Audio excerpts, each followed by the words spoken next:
every day. I would like to introduce our speaker this morning. Reverend Keith has a long connection to the spirit world. Some of his earliest memories of being a child and seeing and hearing people that were from beyond. It was the experience that made him want to learn more about this unseen world and spent hours reading about mediumship and spiritualism. For many years, Reverend Keith was in search of a church that was right. And once he entered the sanctuary at the Center of Enlightenment in 2006, he knew this was the place for him. Over the years, he has served on the board of directors in many roles, serving as a trustee, vice president, and president. Reverend Keith and his wife Fiona were married in this very church in 2009. In February 16, 2016, he was ordained as a minister.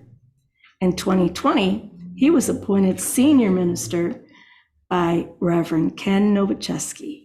I am honored to be his first ordination, and I'd like to introduce to you and have you all help me welcome to the podium Reverend Keith Thornton. Good morning, everyone. Good morning. Spirit is a funny thing. I had all intentions of doing one sermon on taking a break, because this past few months has been kind of crazy, and putting all the pieces together, and it just was missing that one little piece, and I was just going to ad-lib the whole thing, basically. But then Fiona had a dream that I did Lessons from a Mighty Oak Tree. And when I reread it, it was everything that has happened to me, like an answer or an affirmation of everything that I've experienced over the last few months. So as many of you know, I've been going back to school and been in school. This semester was really difficult for me. It always, between work, travel, being sick, whatever, I was always behind the 8 ball. So I was always stressed out, coming home, doing hours of homework to try and get ahead of the curve. When I get ahead of the curve, I would always just fall behind because a new lesson would open up, and then work, has been playing into that. So there were many times I wanted to give up and didn't. So, and then when like I said, when I reread this Lessons from a Mighty Oak, it resonated with me this morning. So that's what my sermon is about. So number one, and there's 13 lessons that I put together. And this one took me I think this is the sermon that took me over 2 years to write, because it kept coming to me over time. So lesson one, thrive to grow wherever you land. No matter where you end up, make it home. Most species of oaks live over 200 years. There are certain trees that can survive over 1,000 years. An oak tree planted during the reign of King John managed to survive 800 years and reign of 35 rulers. And I think there's actually a tree in England that it's actually well over 1,200 years old, an oak tree. Think of how powerful that is. Those trees started out as a single acorn, and once they took root, they remained in that location their whole lifetime, whether it was 800 years or 1,000. So just remember that even if plans don't work out the way you intended, make the most of where you land. Number two, don't rush it. It'll turn out the way it intended. The fruit of the oak tree is called an acorn. Production of acorns in an oak tree start at the age of 20 to 50 years in the tree's lifetime. Sometimes slow progress is worth the outcome. Remember, slow progress is still progress, even though it may not seem like it at the time. The mightiest oak in the forest may be 200 years old or older, but it doesn't grow that big and tall in a day, a week, or even a year. Sometimes we just need to let nature take its course and let it work out. In today's age, it seems like everyone's in a hurry all the time, and sometimes we just need to slow down and take a break. And this is the end of the semester this week. The semester ends tomorrow, and then the next semester starts on Monday. Well, we get 2 personal days a year at work, and Tuesday I had no meetings and I didn't feel like working, so I took a personal day, and I did absolutely nothing for the first time in weeks. I did whatever I wanted, so that's what they're there for. So number 3, don't quit. Oaks produce more than 2,000 acorns every year, but 1 in 110,000 will manage to develop into an actual oak tree. The rest will get eaten, fall to the ground, and decay and become fertilizer. Similar to when Thomas Edison was inventing the light bulb, he had over 3,000 attempts before he finally invented the light bulb. Every single thing he tried didn't work. In fact, he even has a quote that he discovered like 10,000 ways not to make a light bulb. Imagine if he had just given up. Would we have light bulbs today? Maybe. Or would we be still using gas lamps? Thomas Edison also once said, "Our greatest weakness lies in giving up. The most certain way to succeed is always to try one more time." And then here, Thomas Edison was asked how many times he failed to create a single light bulb. His answer was, "I have not failed. I just found 10,000 ways it wouldn't work." When you feel like quitting or giving up, remember our 7th principle. We affirm the moral responsibility of the individual and that we make our own happiness or unhappiness as we obey or disobey nature's physical and spiritual laws. Instead of giving up, maybe try just one more time. But instead of thinking it won't work or it isn't going to go the way I want, say, "I got this," or "I know this will work out in my favor." Don't put out a negative vibration. Remember, like attracts like. Remember, it's our choice to be happy or not. Number 4, when your roots run deep, you can sustain anything. The wood in the oak is very strong and hard. It is used for the manufacturing of ships, furniture, foreigns, and even Yamaha uses it in their drum kits. Jeremiah 17:7-8 says, "But blessed is the one who trusts in the Lord, whose confidence is in him. They will be like a tree planted by the water that sends out its roots to the stream. It does not fear when the heat comes. Its leaves are always green. It has no worries in a year of drought and never fails to bear fruit." The roots of the tree grow down and out in search of water. In fact, if you were to take a tree and remove all the root or the dirt around the root system looks just like the branches. An oak tree requires up to 50 gallons per day to survive of water. Just as a tree sends out its roots in search of water and doesn't fear the drought, we too should let our roots run deep without fear, knowing that God is with us along the way. Well, it may not seem like it at the time. Well, God will only put us in a situation that we will be able to handle. Number 5, stand your ground. When your roots run deep and strong, it's easier to sustain pretty much anything that comes your way. Have you ever really sat and watched the trees, the way they move in the wind? A few years ago, when we were doing nature therapy walks, I felt compelled. It was a really windy day. I think it was like Good Friday. It was one of those typical April fronts that come through and just the wind is blowing and howling. And I walked up and there was this huge oak tree in the nature center we were at. I put my hands on it and you could feel this thing flex. And this tree was like 75 feet tall and you could feel it swaying and you could feel every fiber just straining.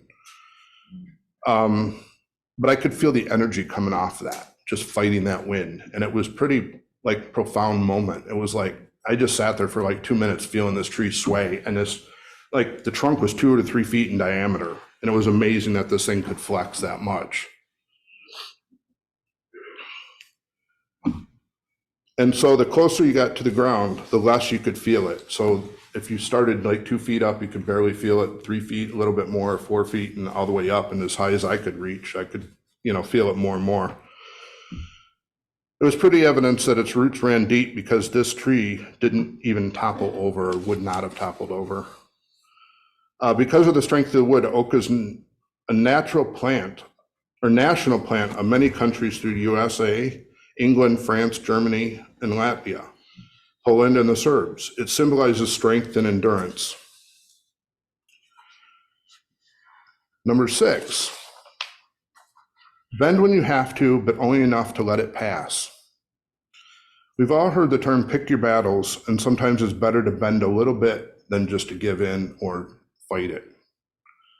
During a snowstorm, pine trees tend to become overloaded. We've all seen the branches droop with snow. And if you've ever really watched it, at a certain point, the trees bend enough that the snow slides off and the branches will spring right back to their natural position. So sometimes when we're confronted with a situation that just overloads us, it's often best to just bend a little enough to release that burden and let it go. And let it go, it will pass. It too will pass. 7, it's okay to shed some items when they no longer serve you. In the fall, trees shed their leaves to prepare for the winter. This is due to the fact that there's not enough sunlight in our area, at least, to sustain the process of photosynthesis, which is light and it makes the leaves appear green. It also takes a tremendous amount of energy to feed all those leaves. A mature oak tree can have as many as 200,000 leaves. And if you've ever lived with an oak tree in your backyard, you know, because you've had to rake them multiple times. And they don't fall all at once. They fall over a course of about 8 weeks. So during the fall and winter months, a tree will shed its leaves so it no longer serves a purpose. They no longer serve a purpose because they can't produce that energy, so they store the energy. And as soon as those leaves fall, if you really pay attention, as soon as those leaves fall, buds will appear. They're very, very tiny. It's not like they go dormant. They're actually shed the leaves and start producing those buds. And if you really watch, that's how you can tell how close you are to spring, because in January, you'll start to see the buds and then they'll get bigger and bigger. So you can tell, like, if they're slow growing, we're going to have a later spring. If they're faster, usually we have an early spring. So during the fall, winter months, a tree will shed its leaves because they no longer serve a purpose. If you really pay attention, within a couple months of shedding all its leaves, a tree will grow new buds. There is no break in the cycle. It just keeps going and going and going. And just as the tree sheds what no longer serves us, we should get rid of what no longer serves us. By getting rid of what no longer serves us, we open ourselves up to new possibilities and new growth. When that new growth eventually no longer serves us, we can shed that as well and allow ourselves to receive even more growth. The cycle just never stops. 8, growth happens from the inside out. A tree grows from the inside out. That's why when we cut across a tree, we see the rings. Each new ring is new growth. The bigger the tree, the more rings it'll have, the more growth it has. To grow as an individual, it starts with our desire to grow. Our 8th principle states, we affirm that the doorway to reformation is never closed against any soul here or hereafter, meaning that we can always change to better ourselves. Every moment is a new beginning. Maybe today is a bad day, but we know it's up to us to make the next moment even better. Start a new ring in our life. Number 9, your heart should run the length of your trunk. The innermost part of the tree is called the heartwood. In the heartwood, the heart runs the entire length of the tree and provides a mean for water and nutrients to flow from the roots all the way back up to the leaves. Similar to the 7 chakras in the body. The chakras are pathways in the body that the energy travels. There's 3 below the heart, 3 above the heart.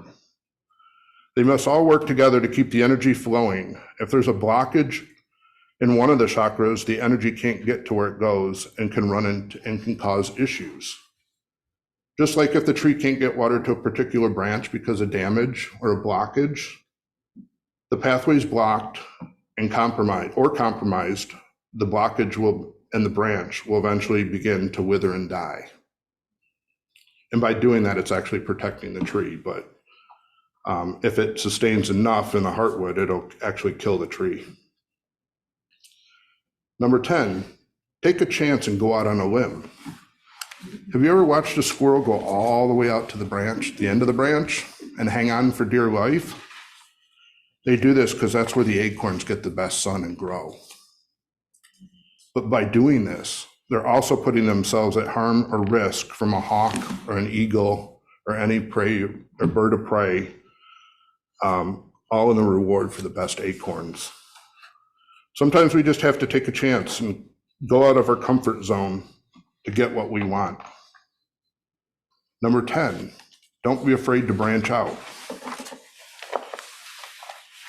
Trees need sunlight to grow, so they grow as tall and wide as they can to take advantage of the sun. The taller they grow, the more branches they will have, the more leaves, which means more food for the tree. By expanding our horizons and reaching for the sky, the possibilities are endless. Number 12, support the local community. Most of the acorns an oak tree produces will fall to the ground and become food for a wide variety of animals: deer, squirrels, rodents, bear. They'll all eat the acorns. An opening in the trunk of the tree becomes a perfect spot for a nest. No matter how much you have, always give back. Go through clothes you no longer want and donate them to a local charity. Donate your time at a local food shelter. Volunteer at your church. Trust me, we need plenty of volunteers. We have enough work to keep everybody busy for a while. Number 13, a tree is a tree regardless of its bark and leaves. There are approximately 600 different types of oak trees. Oaks have leaves that can be lobed, serrated, or flat on the edges. Certain species have leaves with bristles. White oaks and red oaks can be neighbors and cohabitat absolutely fine. Oak, maple, pine trees are just that. They're all trees. They all have trunk, bark, branches, and use the sun for energy. No matter the differences in appearance, they are all known as trees. Even though they're all different, they all reside next to one another peacefully and without issue. Don't we all wish that everyone on earth could put aside our differences and live peacefully as well? And in wrapping up, just as we may be only one person, we are filled with unlimited opportunities to grow and become like a mighty oak. Thank you for listening today.